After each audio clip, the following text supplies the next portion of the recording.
Good morning लोगोफोर जोंनि गोदान मोनसे भिडिअ नोंथांमोन गासिबो बरायबाय लोगोफोर दायो बिमा फिसा जोङो पुरा सानैबो माबा माबि एक्टिभिटी खालामगासिनो आरो नि फिसालाया इनि बक्सफोरखौ खुलिनानै इदि माबा गेलेगासिनो एसे फरायखांबाय फरायनानै आरो माबा कालारबो खालामबाय एसे कालार खालामबाय माने मैया हरावबो खालामदोंमोन कालार ओमफ्राय मैया फरायाखैमोन जे बेलेग ओमफ्राय दिनै बेलेग बिजाब फरायदों ओंखायनो फरायखांनायनि उनाव इनि गावहा गोसो जाबाय दा बेखौ दिहुनना लादों आरो कालार खालामबाय दा आरो इनि खालामगासिनो लोगोफोर एक्टिभिटी आरो इथिंनि बुथुवा दाख्लैनो सप्तासे सिगाङावनो बायना दोननायमोन ओमफ्राय बुथुवा जानायनो जायाखै माबा बेलेग बेलेग सबजि जागासिनोमोन ओमफ्राय बेखौ दिनै साइनसै लोगोफोर मोजां नालाय ओंखायनो हासार होयो ओंखायनो एक सप्ता जाबाबो जेबो जायाखै आरो सेवाखै लोगोफोरनि दा इदिनो आरो जोहोलाव अफिसाव थांबाय जों सानैजोंनो आरो बेलाय दा पुरा बे दाख्लैजों लोगोफोर नोंथांमोन सिगांनि भिडिअ देखायदोंमोन ना जों डिमार्टनिफ्राय लाबोनाय नैबे बक्सा बिनि टयस दोननो माबानि बेहाय पुरा फुल भर्ति जाना थायो आरो ओमफ्राय बेखौ खुलिनानै गावैनो गेलेबाय आरो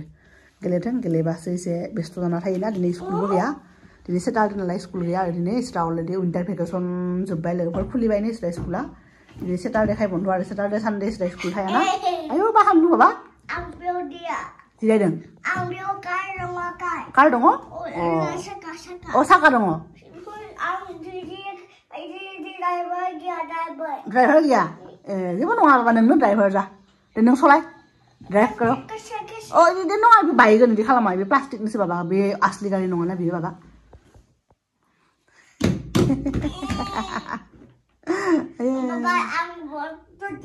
ए टुर गैया खालामा बापरे बाप बाप टुर गैया खालामबासो लाबोगोन आरो फैसा गैयालै आंनाव फैसासो होगोन नों होगोन ए बायगोन बाबा बायगोन बिदि खामा बाबा बिदि खामा बिना लोगोफोर बिदिनो बुस्थुफोरखौ सेफायनो मोनाबा सान्ति मोना बि बिराद माबा दा बिनि नङाबा टयसफ्रा बिराद इथिं इथिं इथिं इथिं बोरैबा जाना थायोना ओंखायनो मोनसे जायगायाव दोननांगौ गेलेनायनि उनाव पारफेक्ट आरो बे बुस्थुआ बिनि धाक्कोनबो दङ मा अ मा इयो अ इखो बानायदों मा बानायदों बेखौ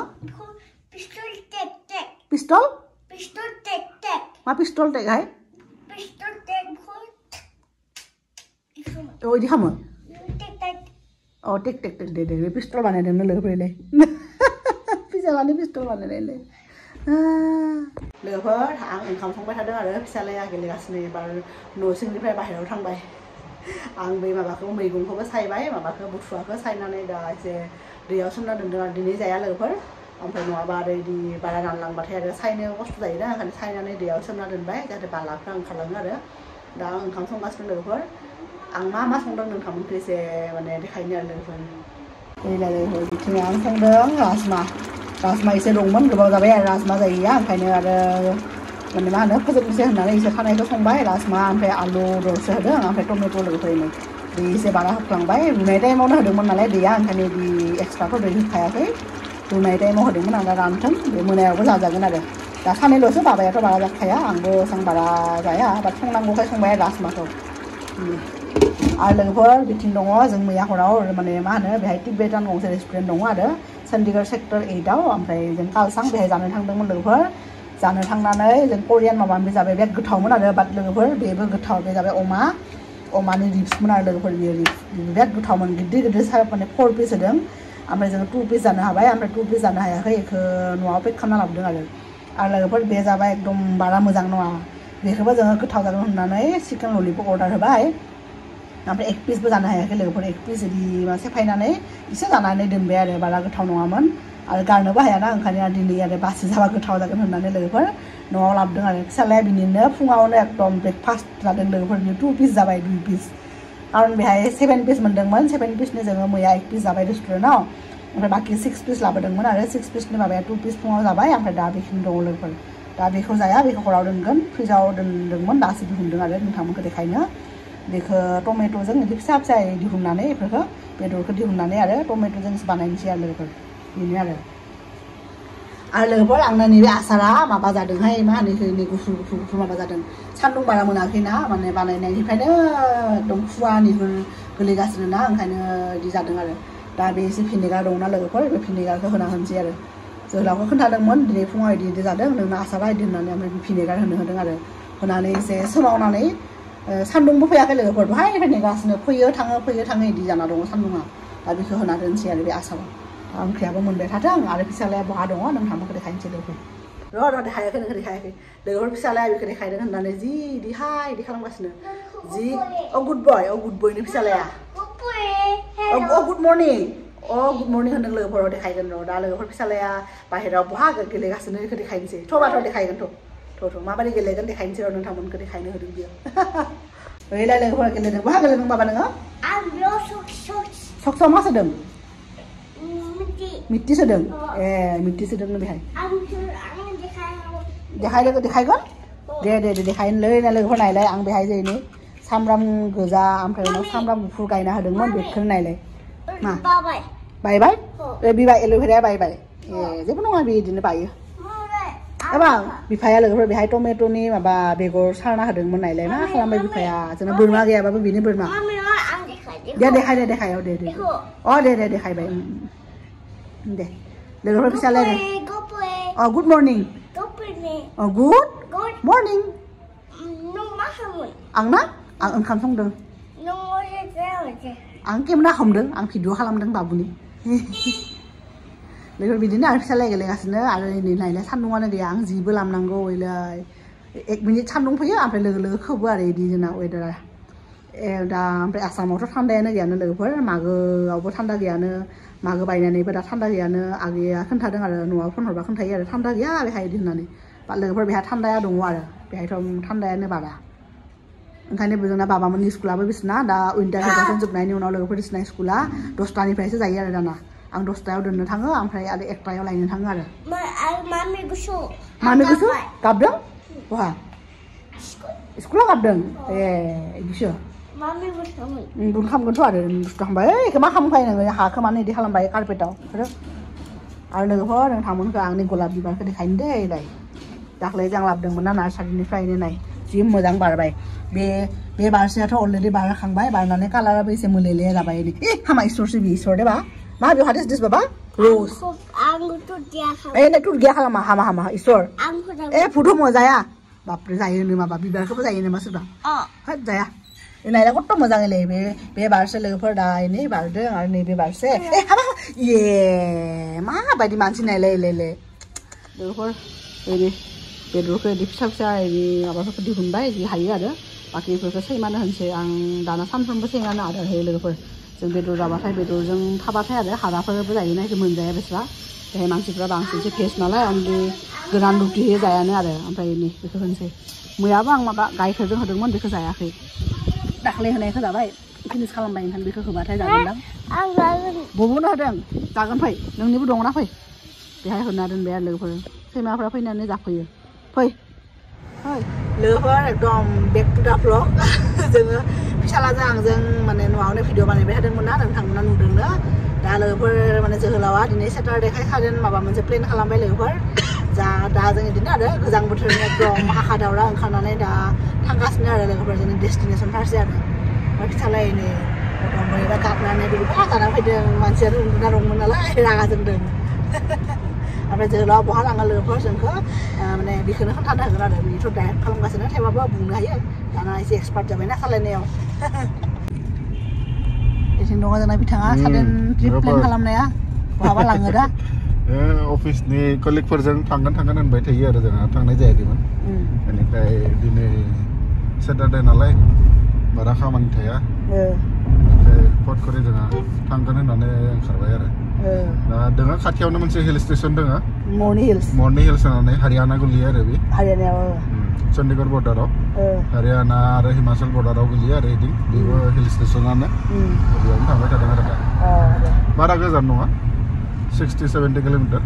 2 आवार्स नांगोन 2 आवार्सआव मोनहैगोन आरो 2 आवार्स जोङो नायनोसै दिनै माबोरै जायो जोङो केम्पिंबो खालामाखैमोन ना बेनिखाय केम्पिंनि गासैबो जगारफोरखौबो लाबोदों लाबोनायालाय फिसालाया खनसेबो केम्पआव थानो मोनाखै जे माने जों गावनि खेबसे मोनदों मोननायालाय कासलाव थांनायाव मोनदोंमोन जों गावनि केम्प लांदोंमोन ना बेयाव कासलाव मोनदों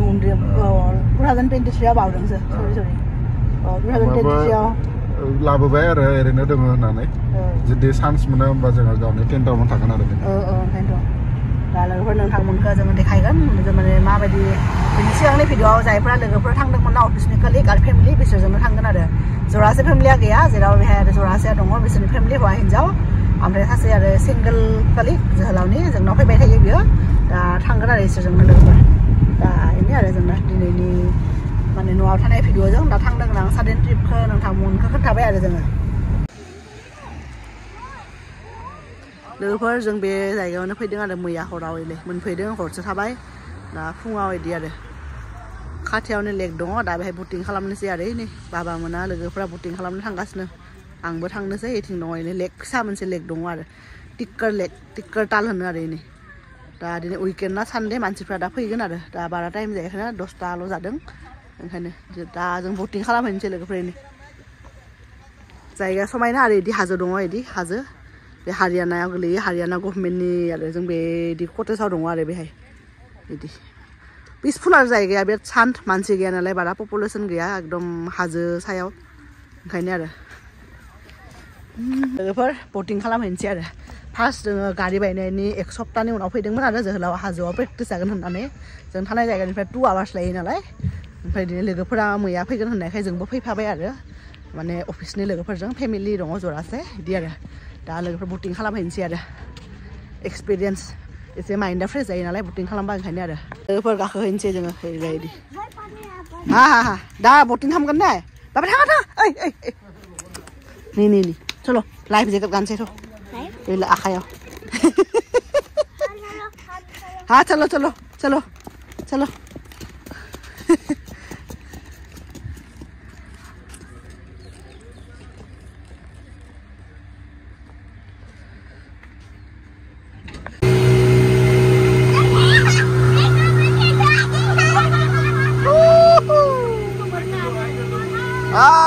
इधर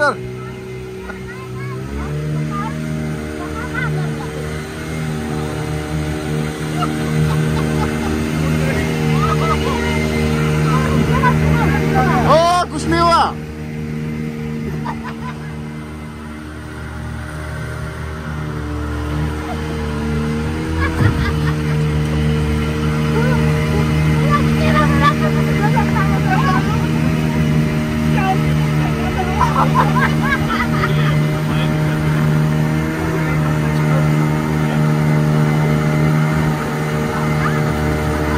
क्या करना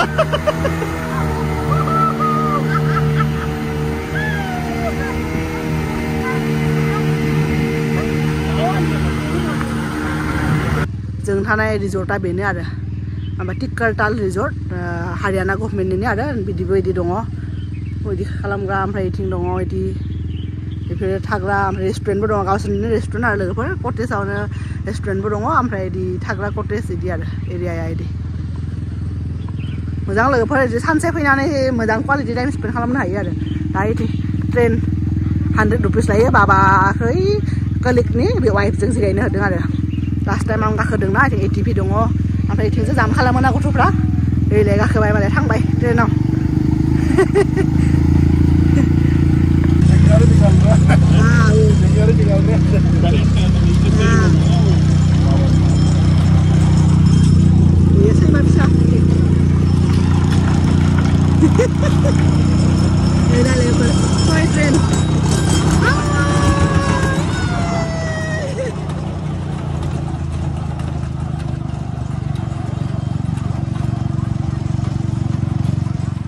लोगोफोर बेनो जोंनि रुमा आरो जों थांनाय हराव थांनाया इनि गिदिरनो आरो गिदिरनि रुमा बिदि आरो सियार दङ इथिंबो सियार दङ आं सर्टार दोनदों इथिंबो बिदि बा टिभिया खामानि गैया आरो सोलिया गाज्रि जादों